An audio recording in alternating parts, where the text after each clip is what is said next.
Hi everyone, I'm Sandy Lene. Welcome to Psychic Creations. We have an intriguing show for you today. As you know, one aspect of Psychic Creations content is of the paranormal. Our special guest today is going to be speaking on a particular angle of paranormal investigating, and that is electronic voice phenomenon, which is EVP, which is ghost speak. Please welcome our guest today, researcher Jack Albano. Hi. Hi. Thank you for being on the show. It's an honor. It is an honor. Well, it's an honor to be on your show. Oh, thanks. That's awesome. Now, what I'm going to do, viewers, is I am going to let Jack have the complete show.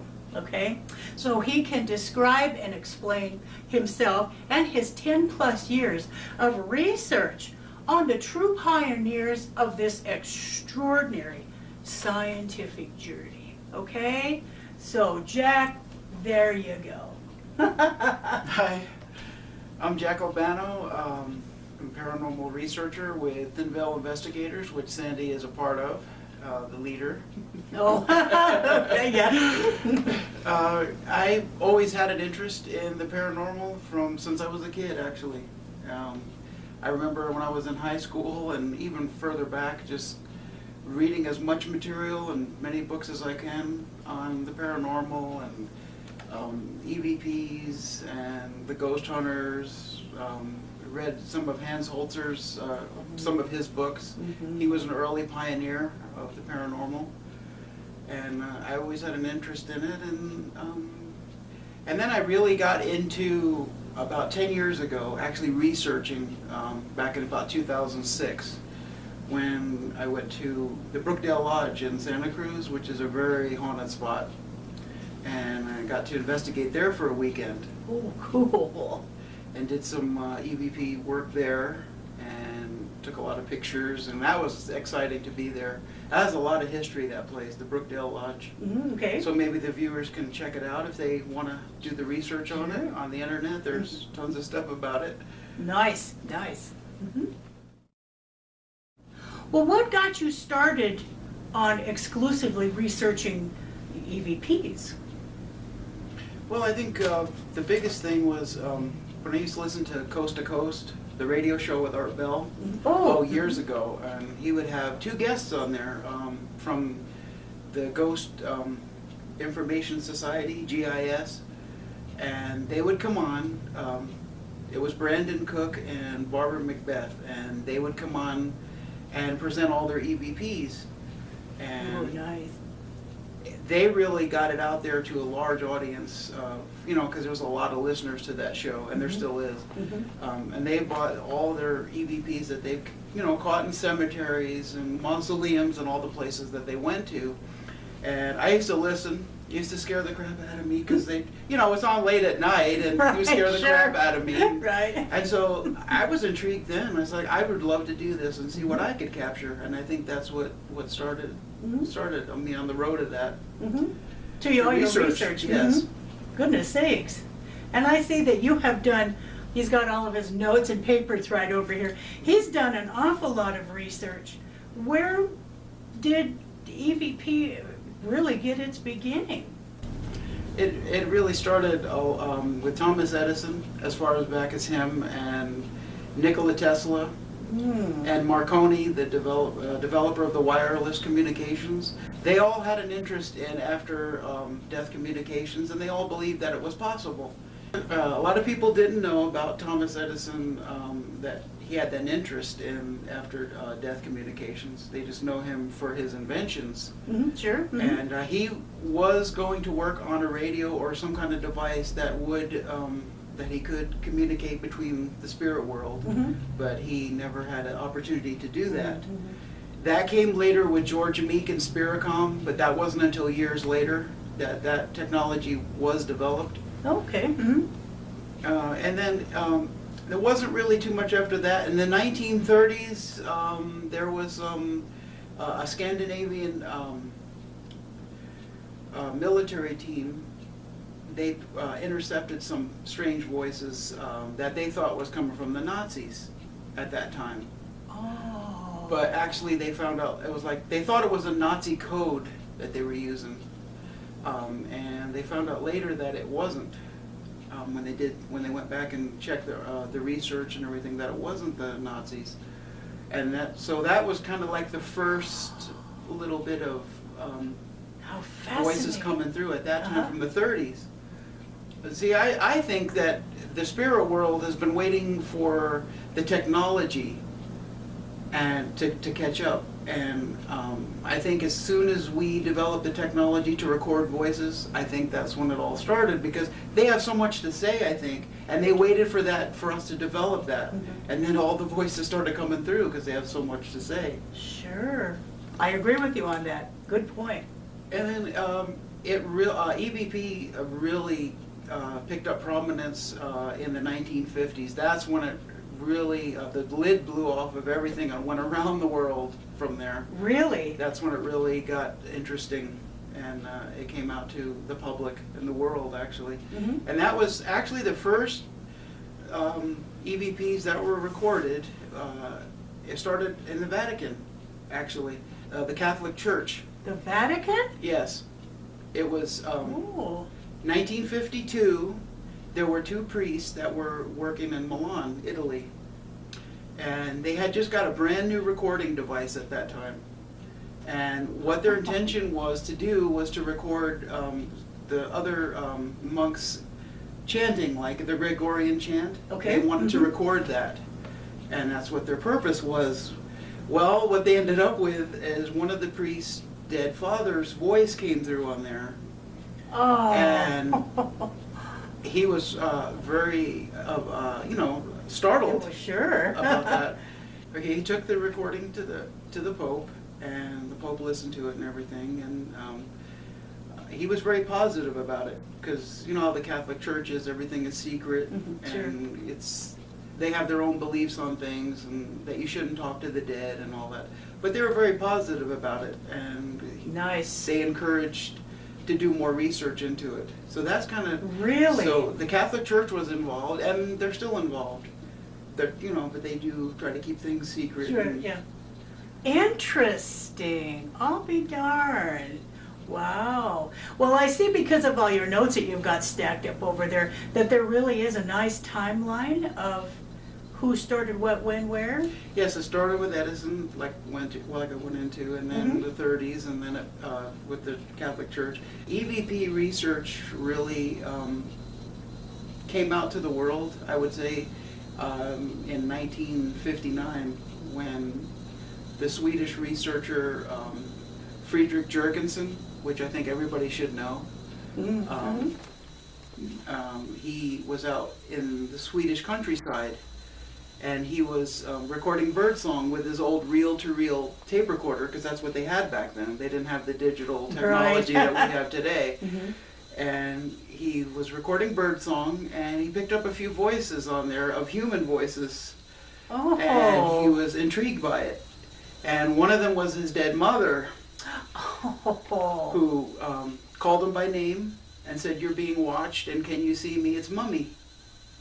Oh. So that really intrigued him to what was that, you know, and then he went into all the research for the rest of his life, actually. Really? Nice. He recorded thousands and thousands of voices over the years of research.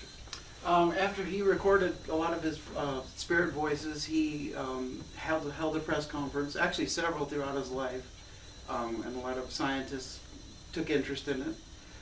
He also wrote a book called Voices from Space, all about his EVP research, and because actually Jurgensen thought that at the time he was getting voices were coming from outer space. He didn't realize that they were from, the spirit world, which he made that connection later on, that they were from the spirit world. Oh, cool. And he wrote the book Voices from Space. Actually, he wrote a couple of different books throughout his lifetime, which they are never been translated into English, so they're very hard to find, and I would love to read them to really get his thoughts of what his research and how he did it, and and what his thoughts were to Sure. get inside his mind. But they haven't been translated into English so far. Oh, goodness sakes. Oh. Well, if they ever do, let me know. Sure. So when he passed away, his recordings are still out there. Some you can buy on CD, from what I understand. Oh. He kept his library of all his voice recordings. Oh, And nice. I don't know who's got them today, if they're in a collection somewhere, but they still exist. Nice. This old reel-to-reel Sure. microphone recording. How fascinating. He also, Jurgensen also coined the term polyglot voices, which meant that he would get more than one language in a sentence for his EVPs. It may have started out in German, but then went to another language, and he used that term polyglot voices. Interesting. And I don't know anybody else who's ever really gotten those kind of voices where it switches languages in the middle of the sentence. So I thought that was very fascinating. Oh, And he actually gave it the term polyglot, which nobody uses that term anymore. No. So that's, I thought that was, That's very interesting. Oh, yeah. he was quite intelligent. He spoke 10 languages. Did he? Yes. Oh, goodness sakes. Jurgensen was a painter. He was an opera singer. He was an archaeologist, a filmmaker. Oh. He was into many, many things. Boy, he wore a lot of different hats, didn't he? And I also want to add that Friedrich Jurgensen he was Swedish, and he spoke 10 languages. So he was a very intelligent man, and he was all the things that I said. He was a painter. He did it all, and he has his own radio frequency named after him. Really? Yes. If you go into Google and you type in 1485.0, it'll bring up the Jurgensen frequency, because he found he would get the best spirit voices at that frequency on the radio. Really? Yes. Isn't that interesting? Okay. So he has his own Viewers, frequency. get on Google. Yes, you can Google that, and it'll bring it up that it's the Jurgensen frequency, they call it, because he truly was the pioneer of EVP research. He was, a lot of people refer to him as one of the founding fathers of EVP research, and none of the modern paranormal investigators are even talking about him anymore. He's kind of forgotten to history, and I think we owe him a debt of gratitude for what he's done and putting EVP research in the spotlight. Yes. And yes. We as modern paranormal investigators owe him a great deal. We do. We owe him that tribute. And one thing that they don't, that the viewer should know about Jurgensen and his EVP research is that he got full sentences, and not a lot of other investigators ever got full sentences. And of course, these were in other languages. Right. He got them in German and Swedish and all different languages. Wow. And he would get full sentences. Nice. And I saw an old video, grainy old video on YouTube about Jurgensen, where he was playing one of his EVPs that he had caught on his old reel-to-reel tape recorder, and it was a female voice, and it was in German, and I don't know what it said, but it was a whole sentence that he recorded. Nice. Nice. And that's very remarkable to hear that, when you hear that. Right. Especially to hear EVPs in other languages, because they're not all in English. Right. They're right. in all the languages. And I've listened to hours of EVPs in other languages. Very remarkable. You can't understand what they're saying, Right. of course, but Sure. they're really remarkable to listen to. Goodness sakes. Isn't that interesting? Wow. Before I go into the next paranormal pioneer of EVP research, I'd like to, a little bit of trivia that I found out during my research. I I tried to go on and do the research of how many EVPs have been recorded since they started to record. In 1995, it's very hard to get an accurate number. I found something like from 1995 that there was like 5 million EVPs recorded. I don't know how they came up with that number or the estimate, but they said 5 million worldwide. And I tried to find a more modern number, but I can't really come up with anything. So if it was 5 million, then it's many, many, many more millions of I think so. voices, and not just by researchers, just from normal people. They have their recorders going, you know, recording other things. They're not thinking of EVP, and then they get voices on there accidentally. That's how a lot of it happens. That's when Jurgensen discovered EVP, was by accident. Right. He recorded voices, you know, human voices came on his recorder, and that's how a lot of times it happens. It's accidental. It is, it is, yes. And when he recorded, I mean, that just blew the lid off the paranormal when he got his first voices and he released that to the public. I mean, it went around the world. Wow. The EVP, the prominence of it, and everyone started coming out about it, and it really took off. And I think everyone needs to really know that who's involved with the paranormal is that's when it started, around the 1950s, and it just went from there, and it developed into what we have today. And it started with Jurgensen was.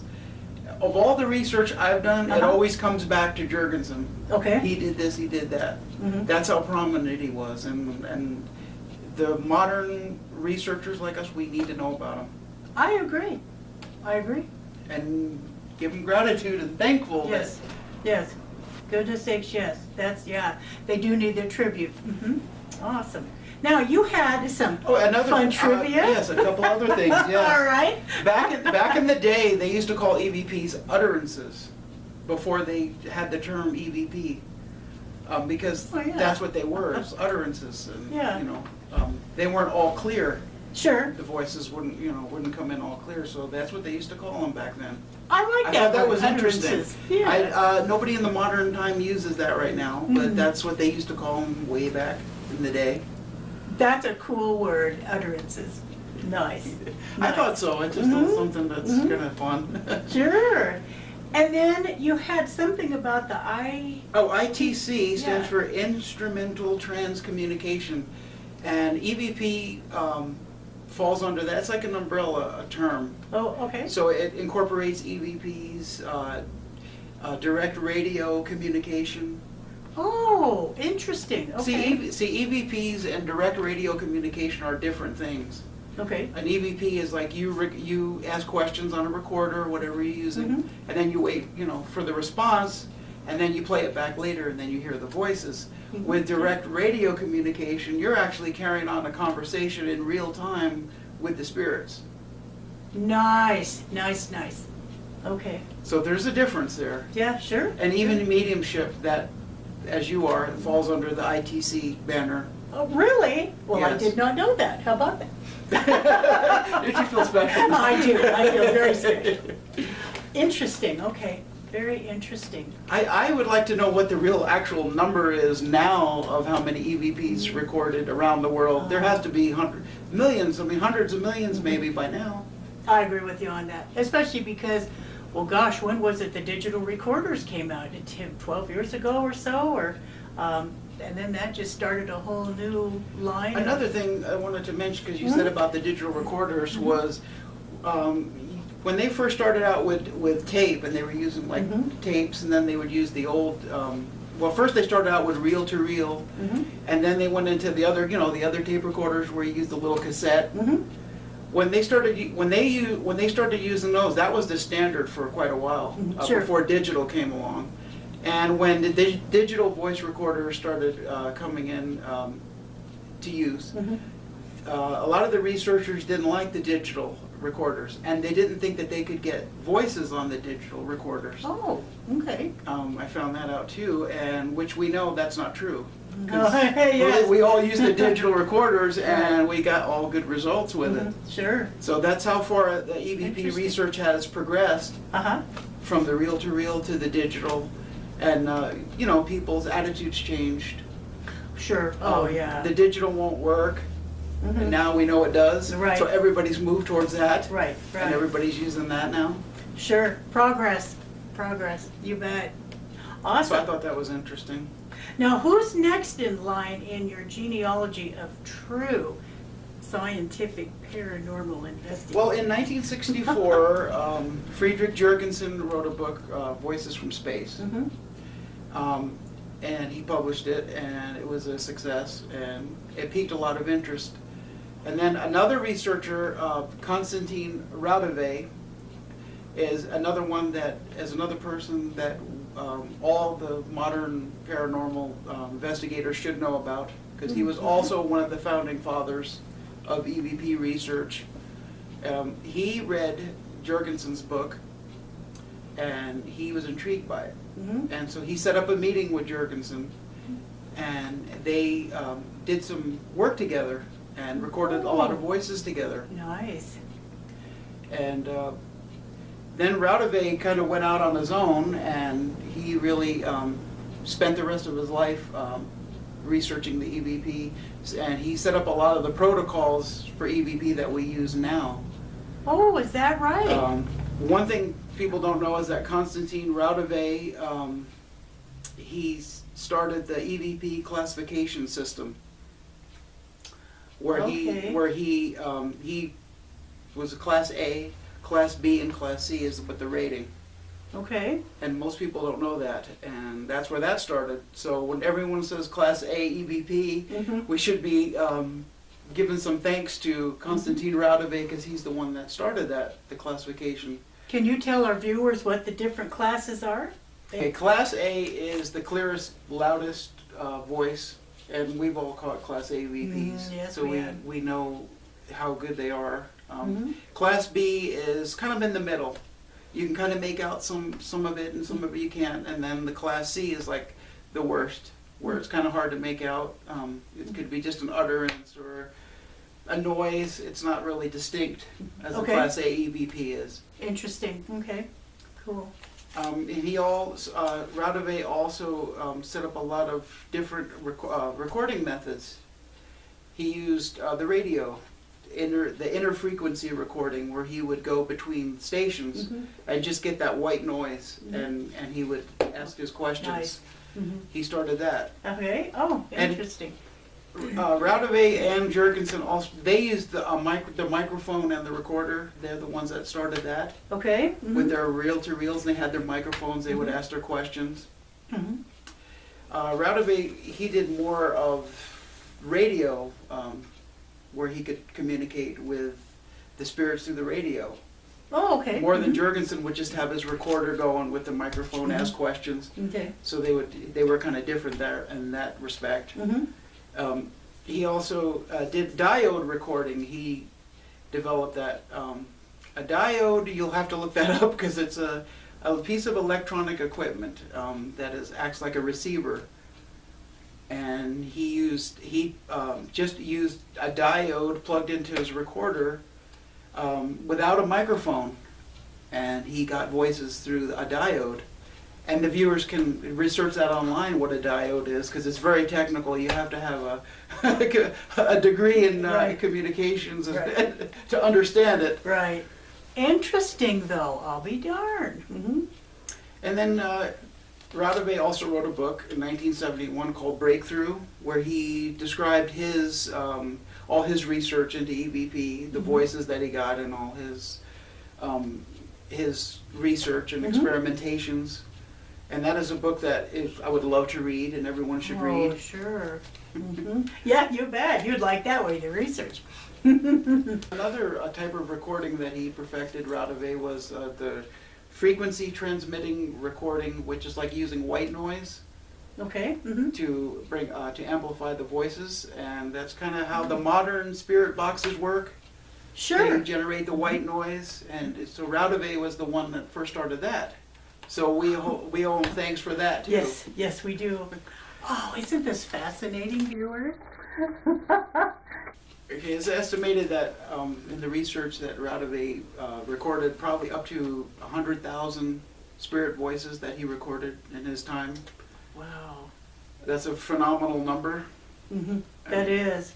I don't know of any modern researchers that ever recorded that many. Right. I think we have in to. his years of research. Oh, sure. We have a couple more to record to get to that Yes, number. we do.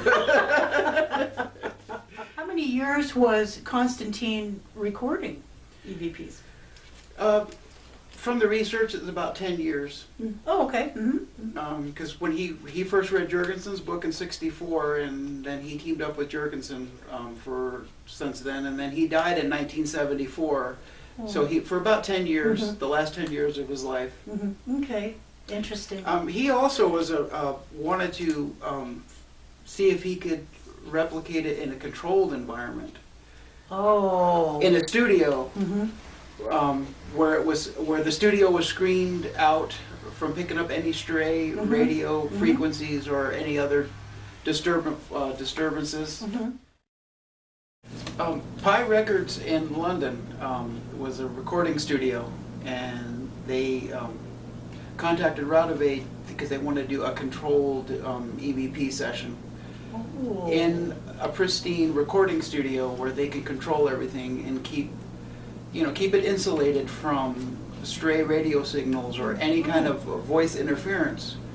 And it was an 18-minute session, and Radave recorded hundreds of voices within that 18 minutes in a controlled setting.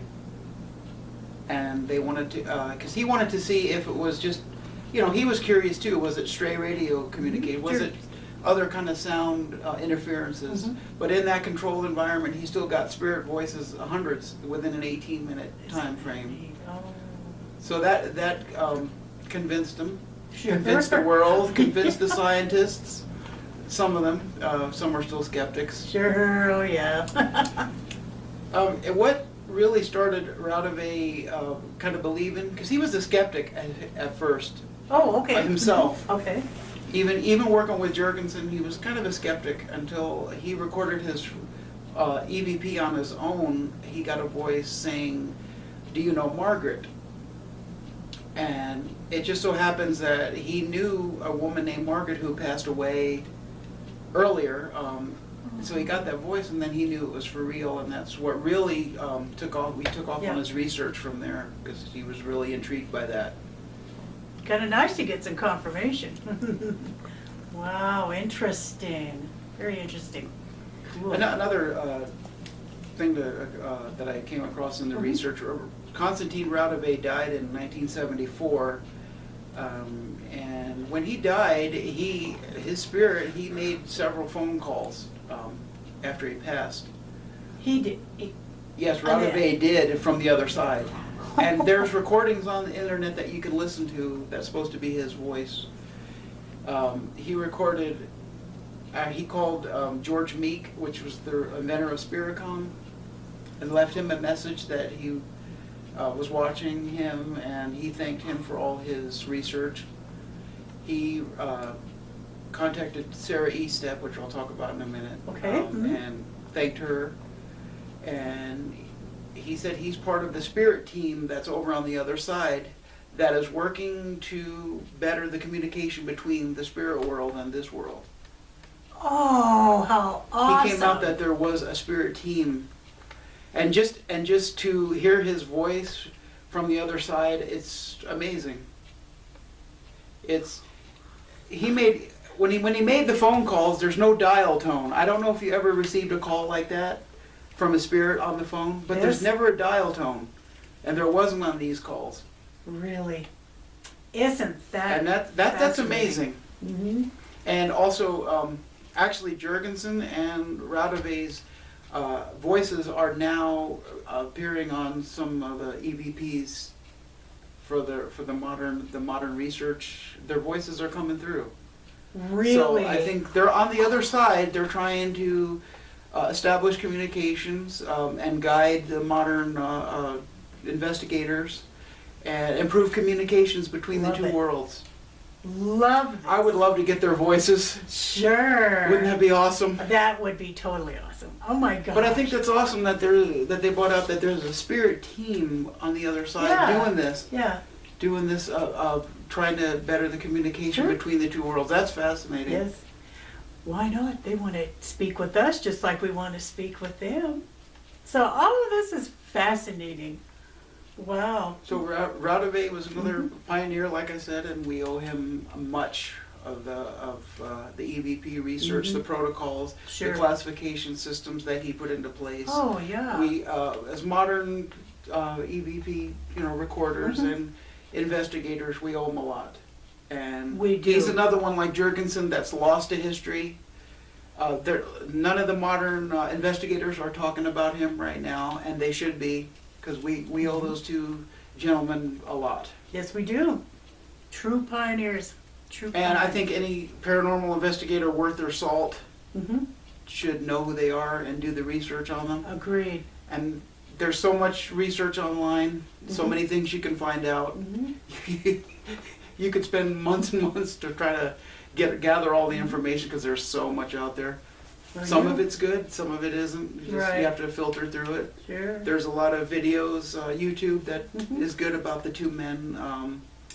A lot of it is garbage, and there's a lot of good stuff you have to weed through, but you get to the good stuff, and there's some good videos out there. Well, you're sure teaching us about your history, the history, with your research, what you're speaking about now. It's very fascinating. Yeah. Once you start this, and you start researching a certain person, other research will come up, other people will come up, and then you go off in this direction and this direction.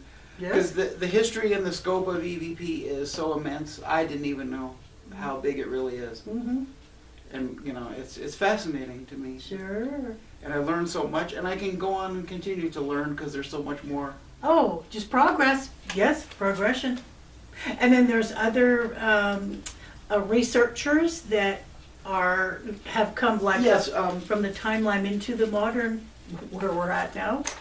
Yes, in I think 1978 to 1982, George Meek and William O'Neill, they developed Spiricom, and the viewers can go online and do all the research and see what Spiricom was, and it was a communication device that you could communicate with the spirit world in real time, and that's the first time that's kind of ever been done. Okay. It was a machine that generated 13 tonal frequencies, and it was developed working with a deceased scientist by George Jeffries Mueller. Okay. Was a deceased scientist who came through and worked with George Meek to develop Spiricom and told him how to build it. Really? And you can go. Anybody can go online and listen to the Spiricom recordings of the real-time communication between William O'Neill and Dr. Mueller. Wow. As we're talking, you can hear that, and that is the most amazing thing. And he was telling them how to make Spiricom better, how to, build it better, to make the communication better between the spirit world. And that is that's a huge thing. George Meek really took EVP research and spirit communication in a whole new direction with Spiricom.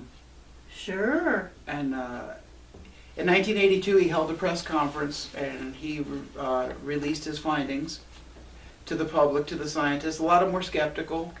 He let them listen to the recordings that he made, and they were skeptical, and they didn't know what to make of it, of course. Sure, right. And it's really fascinating, and people should go online and listen to it. You can listen to it all online.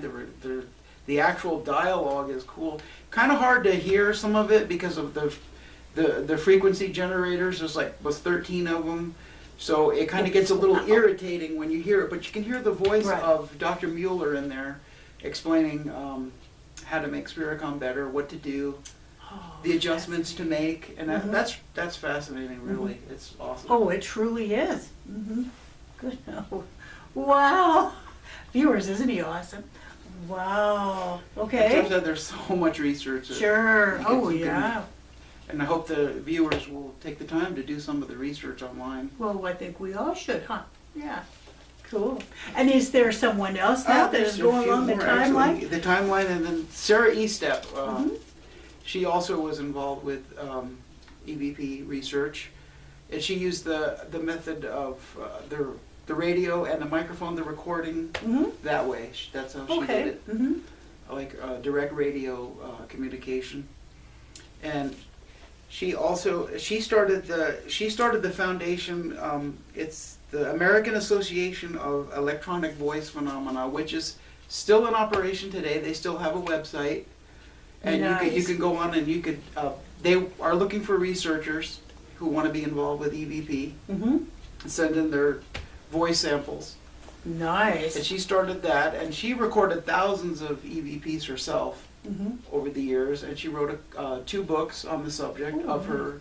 And you can also go on YouTube, and there's some great videos of her and all her EVP voices that she Mm-hmm. received. Nice. And when Konstantin Radove died in '74, he called Sarah Estep on the phone and thanked her for all her research and all the advancements that she made. Really? And you can listen to that online, and that is amazing to listen to. Sure. I'm kind of like stunned here. I don't know what to say to that. Isn't that fascinating? Like I said, when you start doing this research, you come to all kind of fascinating Oh, things sure. and stuff that you run into. It's really amazing. Nice. Nice. Now, who's last on your list? There's a couple more I'd like to talk about. Okay. One of the more modern, and just to say, Sarah Estep, she crossed over in 2008. Oh, okay. Not that long And ago. there's a lot of history of her that you could read online Mhm. and her research. And her voice also is coming through now on some of the EVP recordings, as like she's trying to direct the communications now. And With the spirit team or just for herself? it seems like she could be part of the spirit team. Okay. I'm not really sure about that. Sure. That's not. We'll have to ask her. Yeah. Yeah, when we do our EVP sessions, we'll Right. ask for some of these Yeah, people. Maybe right. they'll come through for us Exactly. and tell us. Yeah. One other person I want to mention, more of a modern research, he's still alive, is Alexander McRae. He was a Scottish engineer that worked for NASA for a while, Oh, okay. and was their sound engineer for NASA. Oh, cool. And he got into EVP research as well, and he also wrote a book. Nice, nice. Everybody's writing books. Yes, I like that idea. And he's been in it for like 20 years, research, Mhm. and he's also recorded thousands of voices. Mhm. He also did the controlled experiment in a studio, Oh, nice, and okay. he also received the voices through in a controlled environment. Mhm. And his conclusion was that EVP is a paranormal event. Thank you. Thank him. Mm-hmm. Yes, and thank him for Yes, yeah. So he came out and he said that it is a paranormal event. It's not any stray radio frequencies Mhm. or any of the other explanations that the skeptics will give Mm-hmm. for what it Nice. is. Very So nice. that's awesome. And he's still alive and he's still doing research. Mhm. Nice. I like that. I'm glad that he, an engineer, a sound engineer, made that verification. I like that idea. Yeah. But he kind of came up with a hypothesis that, or something he believed, is that for the spirits to communicate, it needed they need a person to go through. Is what he was. Okay. Mm-hmm. Like the person doing the EVP recording, he said that possibly they go through that person to record Okay. their voices, because that's open to debate of how the voices get on to the tapes or the digital Mm-hmm. media. Exactly. And there's still a debate about that now, Mhm. how the spirits put their voices there. Right. And that's going to be an ongoing thing, I think, for Sure. a long time. Right. Right. Okay. That's a good point. That's a fascinating point, but that's So his thing was, do they use our energy? Do they use our voices? Do they put their voices in our minds, and then it translates to the digital media. I see. There's so many different theories of how they do this. It's fascinating. Awesome. And I think that's something we'll never know, is how the voices actually get on the tapes or the whatever you're using to record with. Well, let's hope that scientific sound engineers like McCrae, Yes, Alexander McCrae. let's hope that he will be able to discover just that exact point. How are the voices being recorded, or not recorded, but coming through? Yes, I think that will be my focus. Sure. After doing all this research, is trying to figure that out. I don't know if I ever will, or if we ever will, but we'll keep going at it. Exactly. Doing the research, and maybe we'll come up with more answers. Exactly. Because in this field of the paranormal, there's more questions than there are answers. Oh, sure. Yeah. Are you going to write a book? I should. You should. After all these years of research, I think that you should. Awesome. The last paranormal pioneer is modern. He's still alive. Is Gary Gulka. Okay. I don't know if you're familiar with him or not. No. He is an electrical engineer, and his teenage daughter died in a car crash. And after she died, a lot of strange things started happening around his house. The doorbell would ring, the TV would turn on, and he thought it was his daughter. His daughter's name was Melissa, and he thought it was his daughter Melissa trying to communicate with him after her death. But he didn't have any way to communicate with her. He had nothing to communicate with. So Gary Gulka, being that he was an engineer, electronical engineer, he developed the first piece of paranormal equipment he developed was the Mel meter, which I'm sure we're all familiar with the Mel meter. And that's the first piece of equipment that he developed. I'll be darned. Okay. And that's what and then he started a company called DAS Distributors, and that's what he does now. He creates paranormal equipment. He created the SB7 and the SB11 Spirit Box. Really? Oh, He created nice. an EVP recorder. He created the REM pod, which is like a motion detector, which some researchers use on their investigations. And he also, Gary Gulka also has a YouTube channel that you should subscribe to. Every once in a while he'll post videos of some of his daughter's visitations to their house. And he puts some awesome things up there. And he also has some EVPs of her that he recorded up there on his channel. And I think that's worth a look. And if they want to, the viewers want to do more research into Gary Gulka, he's online. You can do a lot of research on him. Nice. Now, everybody that you have spoken about during the show today, they're all on Google, YouTube, everywhere. Yes, you can go on Google and you can type in the history of EVP and it'll bring up 10 million pages. Nice. I'm sure Basically, it will. yes, it will. I'm sure it will. And then they have YouTube. Like I said, you can find a lot of good information about all of these people on there. It's just there's a lot of garbage, but if you weed through it, there's a lot of good videos up there. Right. Sure.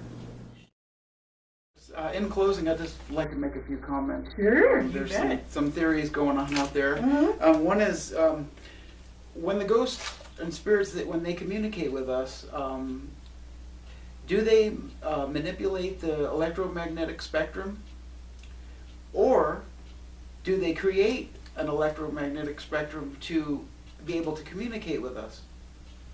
Very interesting And point. that's a debate that's going on right now. It's been going on for years, and I think it will continue in the future because we just don't know. Sure, that's true. And I don't think we'll ever know, but that's one of the theories out there. That's a good theory. I like that. Also, EVP makes a lot of assumptions, and I don't think people really understand what's the word I want to use? Help me, Carolyn. What's the word? What are you trying to say? Oh, okay. Hold on. So just leave it going.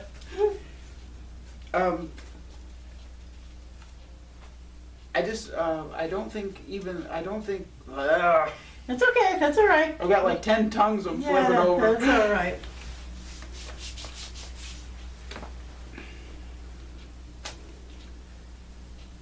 Okay, hold on. She wants to kill me, this lady, or she's sick of me. I want to add too, I don't think that people really know the implications of the EVP work and what the voices mean. And if they do, I think they kind of treat it like flippantly. The meaning of it is life after death, that there is an afterlife. And the voices are coming through from another dimension. And I just don't, people don't take that serious enough for me. Mm-hmm. Even the modern paranormal researchers seem like they don't. Okay. Mm-hmm. And I think they should give it more respect. Mm-hmm. That's a very good point. Very good point. And also EVP, it's just the whole idea of it, it makes a lot of assumptions that the spirits want to communicate with us. Mm-hmm. Do they have something to say? And are they able to communicate with us? Mm-hmm. And the answer to that is yes, Mm-hmm. they can, of course. Mm-hmm. This comes back to that spirit team that's on the other side, they're trying to better that communication and make it more possible between the two worlds. Exactly. I think that's interesting. I think those are things that the modern paranormal researchers should think about when they're out there doing their EVPs sessions. Mm-hmm. Exactly. And try to find those answers. Mm-hmm. And above all, it's miraculous when you stop and think about it. These voices are coming from It is. It's very somewhere. Yes, and they're coming from another dimension, and I think do people understand the implications of that, what that means? I don't think they do, or they don't take it serious enough for me. That's my feeling on it, and we should. We shouldn't treat it flippantly. You know, it's like we need to take it more serious because there's big implications. Take it from Jack, with all his years and decades of research, he's got a very good point. And one other thing in closing, again, I'll say we owe gratitude. We should pay gratitude to Konstantin Radové and Friedrich Jurgensen. They are the two founding fathers of EVP research, and I think to leave them behind and not talk about them, I think is wrong. We need to, and I'm glad I was able to do this show to bring that out, and maybe it'll get more people into researching them and their research that they did so many years ago. Right.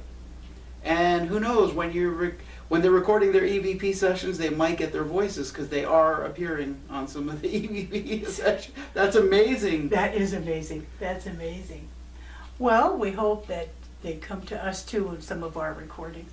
I hope so too. Yeah. I think that would be awesome and be verification of a great many things. Thank you, Jack, very much for being this awesome guest on you're Psychic welcome. Creation. You brought a lot of clarification and more questions. Yes, there's And always more questions. A lot of interesting information that you gave, well, us and our viewers today. So thank you very much for being You're awesome. welcome. Thank guest. you. All right. Well, we hope that you enjoyed this fascinating Psychic Creation show.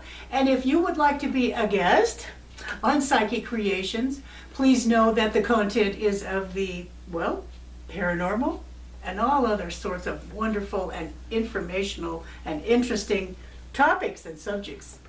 You can contact me at my website, which is www.sandypsychicstones.com, or at my email address, which is admin@sandypsychicstones.com. Thank you for watching Psychic Creations, and we'll see you next show. Thank you. Thank you.